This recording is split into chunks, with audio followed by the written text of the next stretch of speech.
The galaxy had known peace for 2,000 years, and in all that time, humanity had been the quiet neighbor that nobody feared when the Terran Collective first joined the Galactic Council. In the year 2847, the elder races looked at humans with a mix of curiosity and arrogance. They saw a young species, barely capable of traveling between stars, filled with strange emotions and unpredictable behavior. The Vorath hegemony, rulers of 300 worlds, called humans the loud children of the galaxy, and laughed at their simple ships and basic weapons.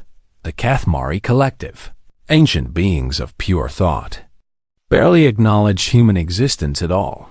But humans did something that surprised everyone. They followed the rules. They traded fairly with every species they met. They settled their disputes through the Council's courts. They even reduced their military fleets as a sign of good faith and trust. Over the centuries, humanity spread across 47 colony worlds, building farms and cities and schools.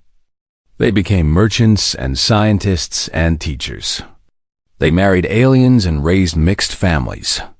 They became part of the galactic community in every way, and the Council grew comfortable with them. Ambassador Lyra Chun stood in the great chamber of Nexus Prime, the capital world of the Galactic Council, presenting humanity's annual tribute to the gathered representatives of 12 elder species. She was a tall woman with silver hair and kind eyes, and she had spent 30 years building bridges between Earth and the stars behind her. Holographic displays showed humanity's gifts, new medicines developed on Mars, music composed on the ocean world of Pacifica, technologies that could help struggling colonies survive harsh winters. The PSV representatives watched with bored expressions on their alien faces. High Arbiter Keth, volume of the Vorath hegemony, sat on his throne of black stone, his 4 eyes half closed with disinterest. His scales were the color of dried blood, and his claws tapped against the armrest with impatience. The Terran Collective thanks the Council for another year of peace and partnership, Lyra said. A voice steady and warm. Keth volume made a sound that might have been a laugh. Yes, yes, he said, waving one clawed hand. The humans are grateful as always. You may leave now, Ambassador. Lyra bowed and walked out of the chamber with her head held high, but inside her heart felt heavy. Something was wrong. She could feel it in the air, but she did not know what it was. She could not have known that 3 days earlier, the Council had held a secret meeting in a sealed chamber deep beneath the surface of Nexus Prime. The 12 elder species had voted on Resolution 7742, a document that would change the galaxy forever. They called it the Genetic Reclamation Act. The elder races had grown old and stagnant. Their bodies no longer evolved. Their minds no longer produced new ideas. They had reached the end of their biological potential, and they were afraid. But humanity was different. Human genes were wild and unpredictable, constantly changing and adapting. Some human children were born with strange abilities, the power to sense thoughts, to move objects with their minds, to see glimpses of the future. These children were rare, perhaps 1 in a million. But the Council wanted them. They wanted to study them, to take them apart and learn their secrets, to use their gifts for the benefit of the elder races. And so Resolution 7742 gave the Council permission to collect human children with special genetic markers and bring them to research facilities across the galaxy. The vote was 11-1. Only the ancient Ithril voted against it, but their objection was recorded and ignored on the colony world of New Helsinki, far from the politics of Nexus Prime. A boy named Marcus Webb was playing in the snow. He was 12 years old, with messy brown hair and a gap-toothed smile. He loved building snow forts and throwing snowballs at his little sister Emma. He had no idea that deep inside his brain, something special was growing, something the Council wanted very badly. his mother called him inside for dinner, and he ran toward the warm lights of their small house. His boots crunching in the fresh powder, he never made it to the door. The sky turned dark as massive ships descended through the clouds. They were Vorath military vessels, painted in the black and red colors of the hegemony. Searchlights swept across the colony, and armored soldiers dropped from the sky on pillars of blue flame. Marcus froze in terror as 3 soldiers landed around him. Their faces were hidden behind helmets, and their weapons hummed with deadly energy. Target confirmed, one of them said into a communicator. Genetic markers positive. Preparing for extraction. Marcus screamed for his mother. Across the colony, other children were being taken. Parents fought back with whatever they had. Kitchen knives, farming tools, their bare hands. But the Vorath soldiers were too strong, too fast, too well armed in the end. 43 children were taken from New Helsinki alone, and New Helsinki was just one of 47 worlds. The operation happened simultaneously across human space. Council ships appeared without warning, took what they wanted, and vanished into the darkness between stars by the time the emergency transmissions reached Earth. 15,000 human children had disappeared. Lyra Chen was still on Nexus Prime when she received the news. She read the report 3 times, unable to believe what she was seeing. Her hands trembled as she requested an emergency audience with the Council High Arbiter. HFY did not even try to hide what they had done. The children are now property of the Galactic Council, he said calmly. They will be well cared for in our research facilities. Humanity should be honored that their offspring will contribute to the advancement of galactic civilization. Lyra stared at him, her face pale with shock and rage.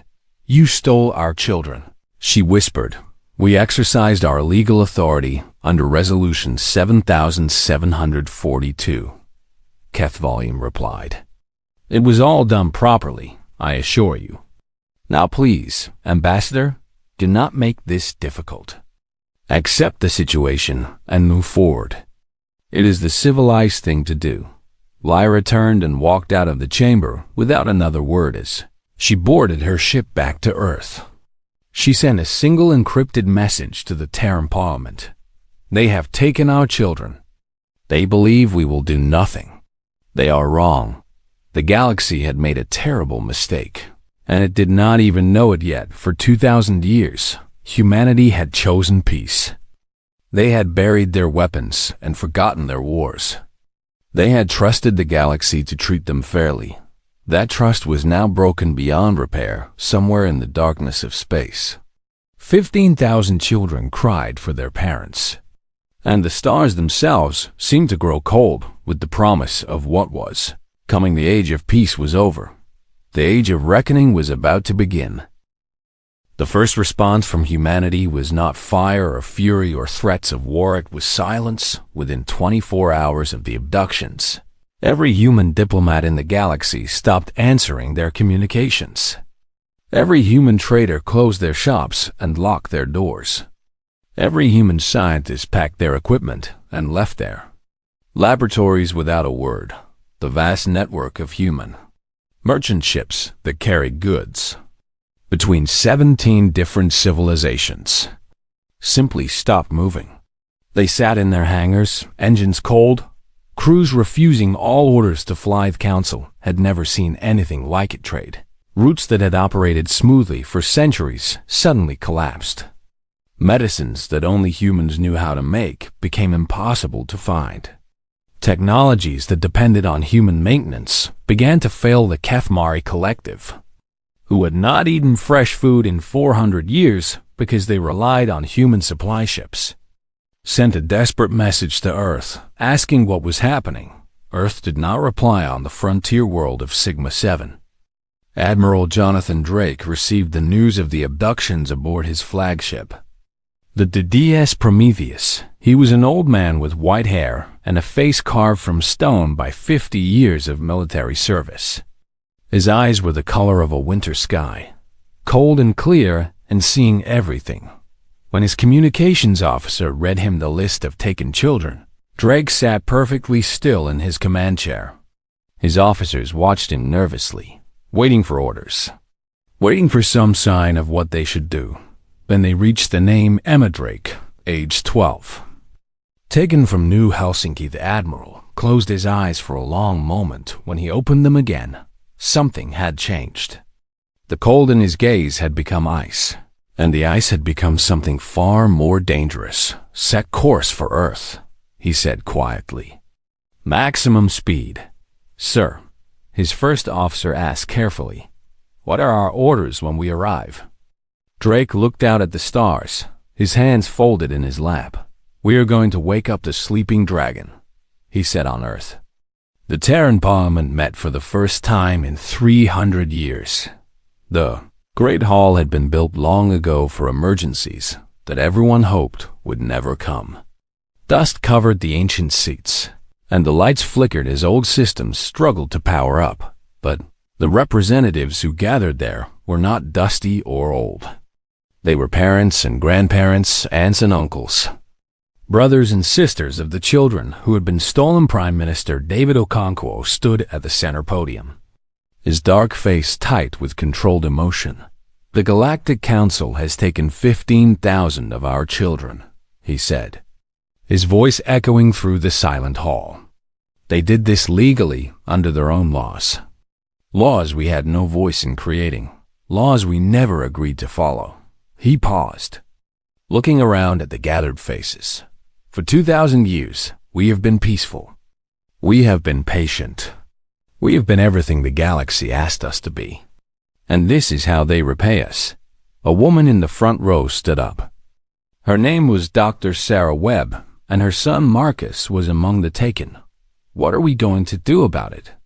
She demanded, her voice breaking with grief, and Raja Okonkwo took a deep breath. That is why I have called this vote, he said. I am asking Parliament to authorize the activation of Project Prometheus. A gasp ran through the hall. Project Prometheus was a legend, a ghost story that parents told their children, a whispered rumor that most people believed was fiction.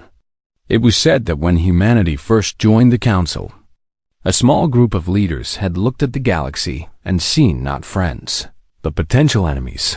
They had smiled and shaken hands and signed treaties of peace. But in secret, they had prepared for the worst. Deep beneath the mountains of old Switzerland, behind doors of steel and stone that had not opened in 2,000 years, they had built weapons.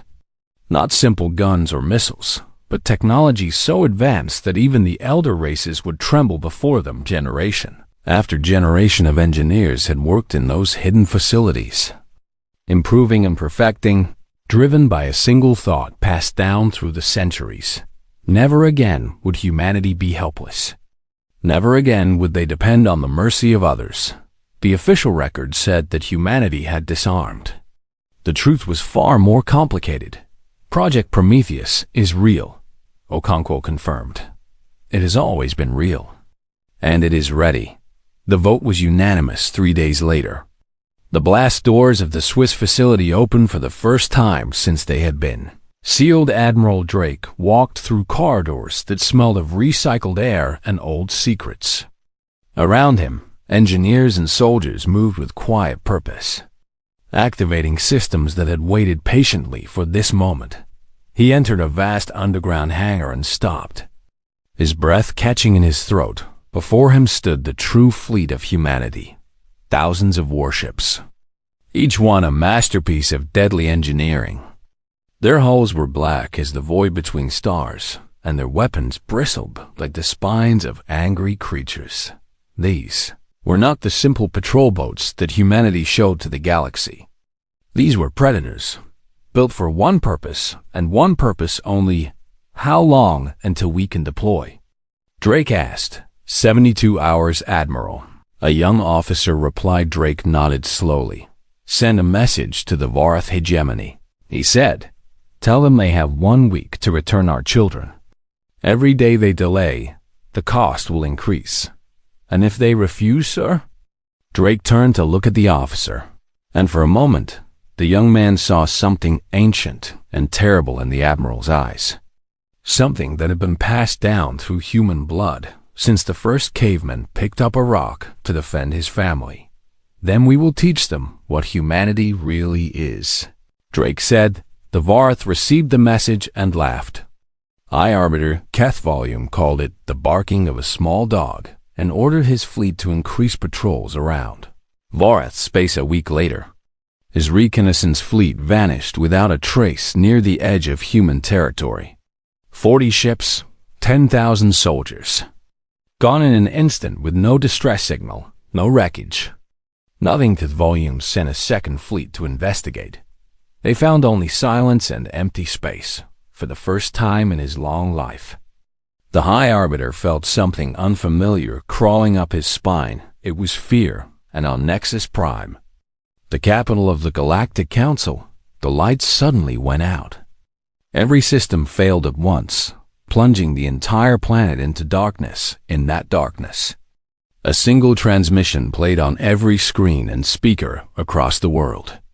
A human voice speaking in calm and measured tones. You took our children.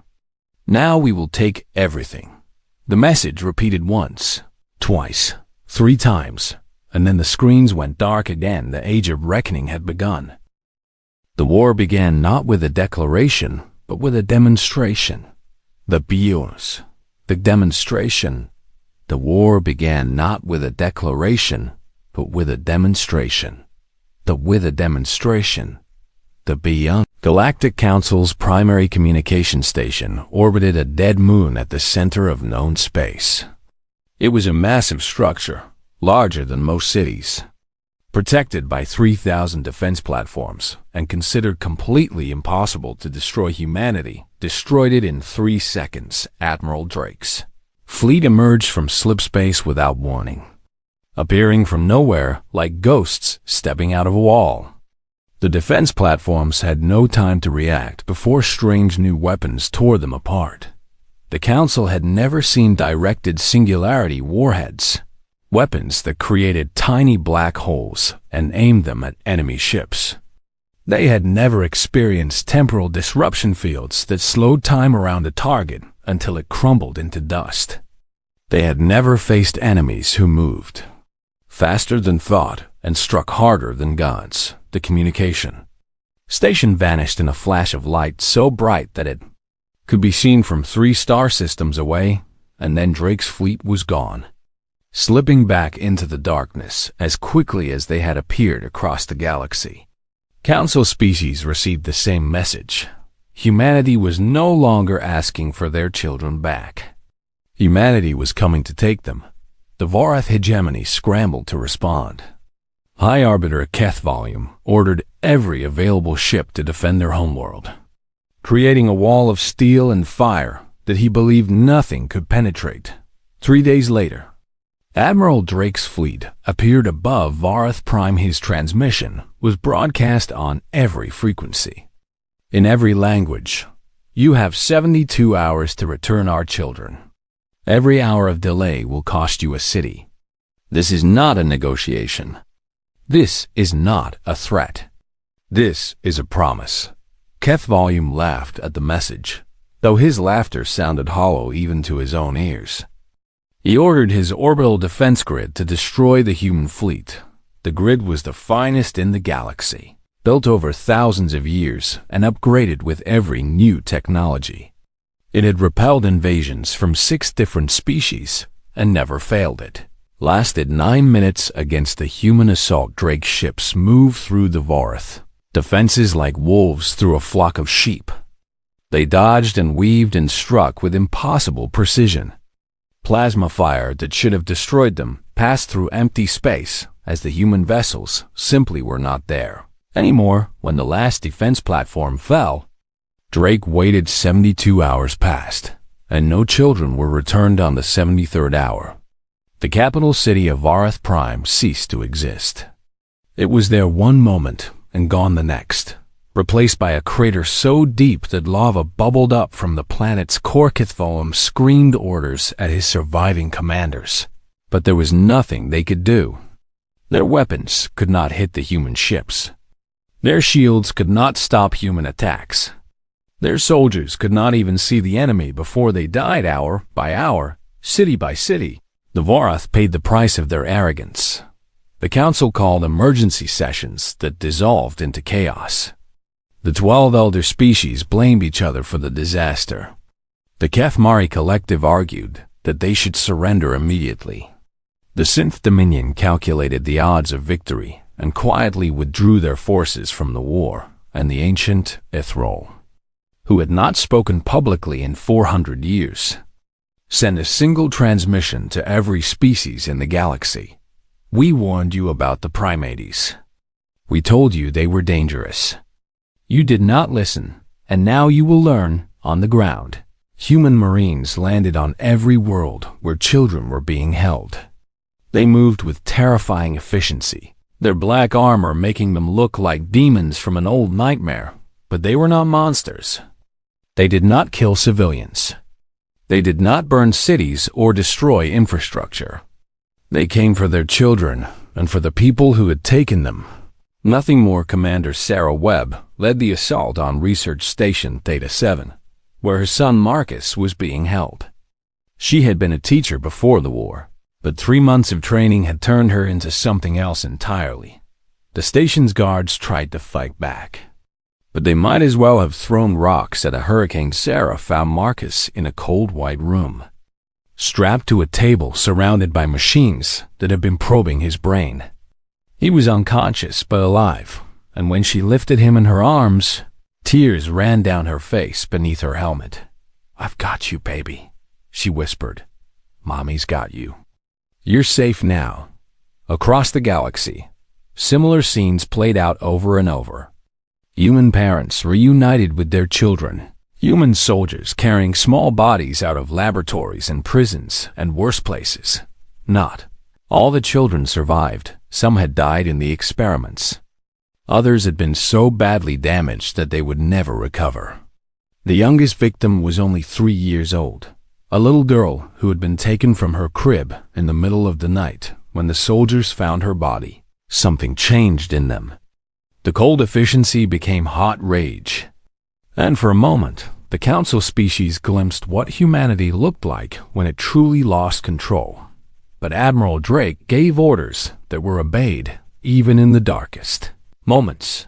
No massacres, no genocide, no revenge against the innocent. "We are not them," he said again and again. "We will never be them.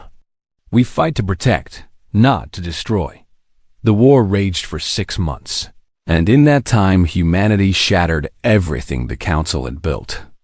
Their fleets were broken. Their economies collapsed. Their governments fell one by one. 17 species formally withdrew from the council and begged humanity for mercy. 5 of them asked to be placed under human protection, preferring the mercy of their enemies to the chaos of their former allies. The Vorath hegemony lost 80% of its military capacity. Their homeworld was scarred with craters where cities had once stood. Their population lived in terror of the black ships that appeared without warning in their skies, and, still, it was not over. High Arbiter Kethvalium refused to surrender. He retreated to a hidden fortress on a moon at the edge of Vorath space, surrounded by his most loyal guards. Still believing that somehow he could win, he did not understand what he had awakened.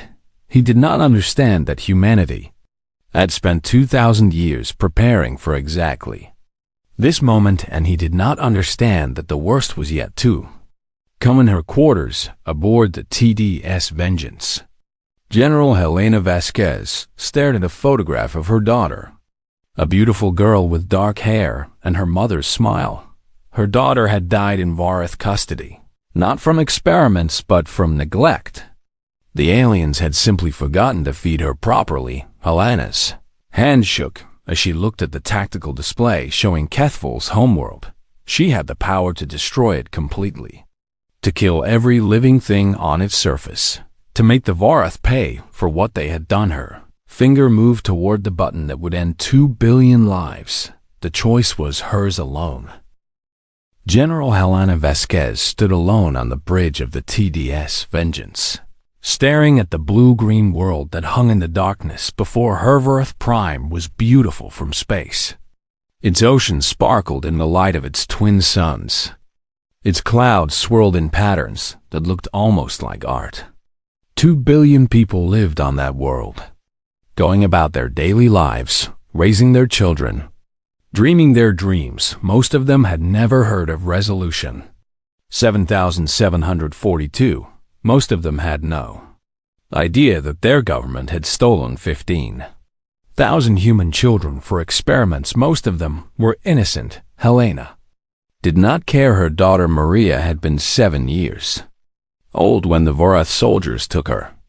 She had been afraid of the dark and loved to draw pictures of flowers. She had wanted to be a doctor when she grew up so she could help people who were sick. Maria died alone in a cold cell because nobody bothered to give her enough food. She weighed 32 pounds when human soldiers finally found her body, half of what a healthy 7-year-old should weigh. Helena had not cried when she received the news. Something inside her had broken, and the pieces had rearranged themselves into something hard and sharp and hungry for revenge. Now she had the power to get that revenge. The vengeance carried enough firepower to sterilize an entire planet. One command from her would turn Vorath Prime into a lifeless rock, a monument to what happened when you harmed a human child. Her weapons officer stood at his console, waiting for orders. He was a young man named Thomas Chun, and his own nephew had been among the taken. "Ma'am," he said quietly, "targets are locked.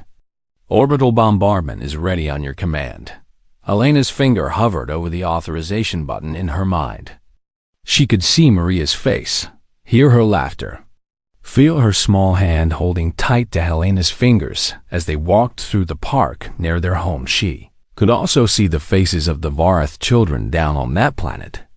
Children who had done nothing wrong, who were just as innocent as Maria had been. What would Maria think if she could see what her mother was about to do? A communication screen flickered to life, and Admiral Drake's weathered face appeared. "Helena," he said, his voice calm and steady, "I know what they took from you.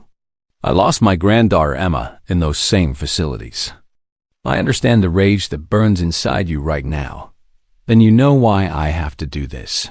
Helena replied, her voice flat and cold. "No," Drake said. "I know why you want to do this." "There is a difference." Helena's hand trembled above the button. "They killed her, Jonathan. They killed my baby girl because they were too lazy to feed her properly. They treated her like garbage, and you want me to show them mercy?" Drake was quiet for a long moment. "Do you remember why we became soldiers, Helena?" he asked finally. "Do you remember what we swore to protect?" "I remember everything. We swore to protect the innocent," Drake said. "Not just human innocence, but all innocence. That oath does not have an exception for revenge. That oath does not change because we are angry." Helena closed her eyes, and tears finally began to fall down her cheeks. "It hurts so much," she whispered. "I know," Drake replied. "But if you push that button, the pain will not go away. It will only grow. You will see Maria's face every time you look in the mirror, and you will wonder if she would be proud of what you became." The bridge was silent, except for the soft hum of the ship's engines. Helena thought about her daughter's smile, about the way Maria used to sing made-up songs while she colored her pictures, about the last words she had said before the soldiers came. "Good night, Mommy. I love you to the moon and back." Maria had been kind. Maria had been gentle. Maria had cried when she accidentally stepped on a bug in the garden. Maria would never have wanted this. Helena pulled her hand back from the button. "All weapon stations," she said, her voice cracking with emotion. "Target military installations only. Civilian centers are off limits. We are not them. We will never be them." Officer Chun nodded, and she could see relief in his eyes, mixed with something that looked like pride. The Vengeance opened fire, and the military bases on Vorath Prime began to burn. Defense platforms fell from the sky. Weapons factories collapsed into rubble.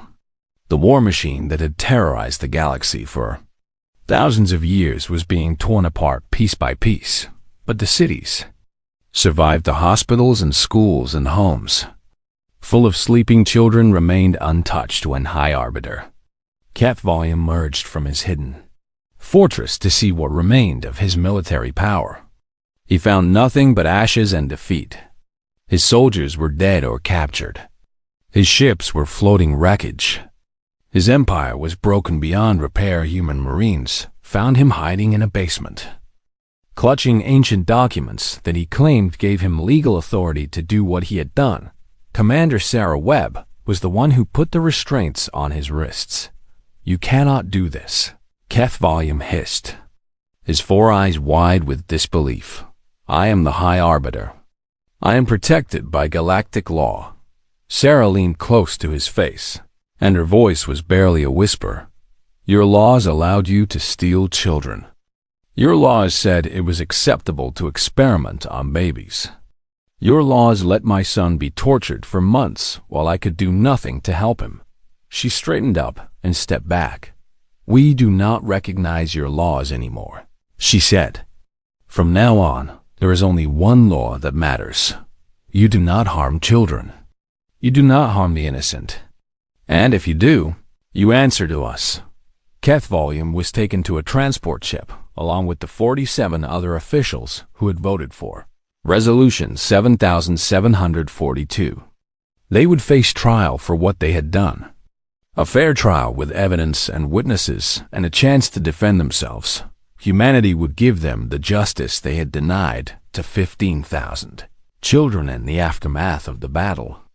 General Vasquez sat alone in her quarters, holding Maria's photograph against her chest. She had not destroyed Varth Prime. She had chosen mercy instead of revenge. She had done what Maria would have wanted, but the pain was still there. A hole in her heart that would never fully heal. A soft knock came at her door, and when she opened it, she found Admiral Drake standing in the corridor.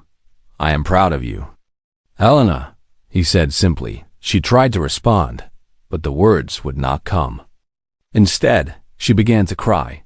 Great heaving sobs that shook her entire body. Drake stepped forward and held her as she wept, saying nothing, just being there. Outside the viewport, the stars continued to shine, cold and distant and eternal. They had witnessed countless wars and atrocities throughout their long existence. But perhaps they had also witnessed something rare today. They had witnessed a species choose to be better than its enemies.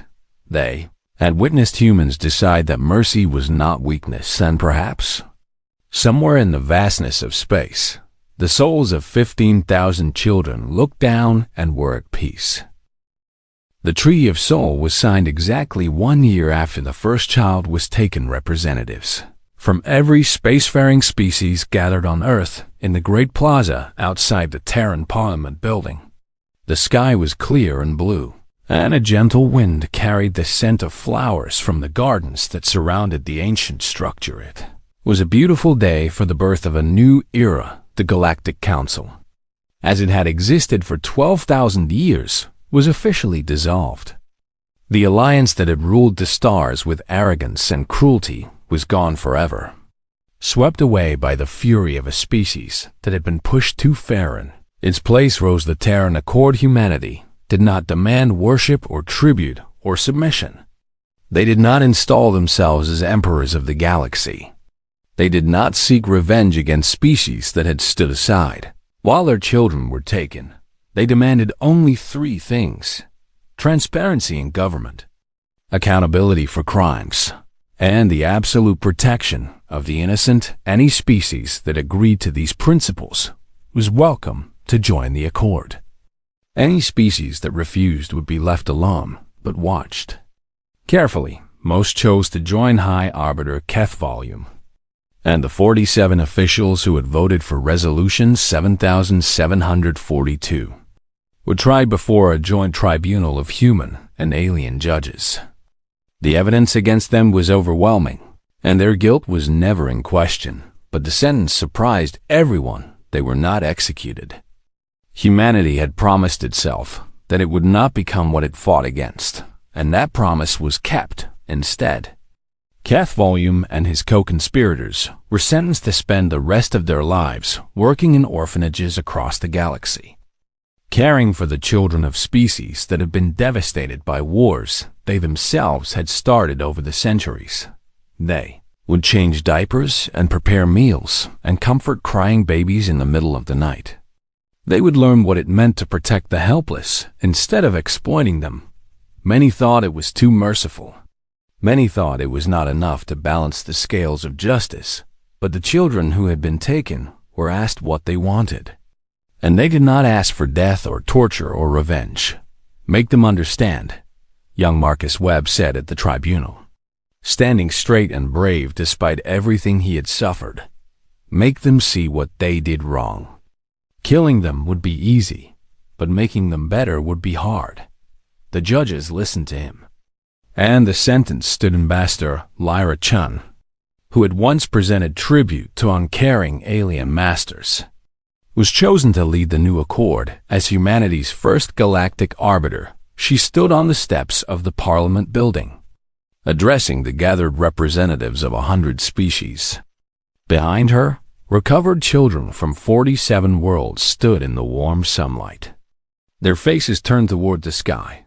For 2,000 years, we played by your rules, Lyra said, her voice carrying across the silent crowd. We believed in your peace. We trusted your institutions. We did everything you asked of us, and we asked only to be treated with basic decency in return. She paused, letting her gaze sweep across the alien delegates. You repaid that trust by taking what was most precious to us. You stole our children in the night and called it legal. You tortured them in laboratories and called it science. You let them die alone and afraid and called it acceptable.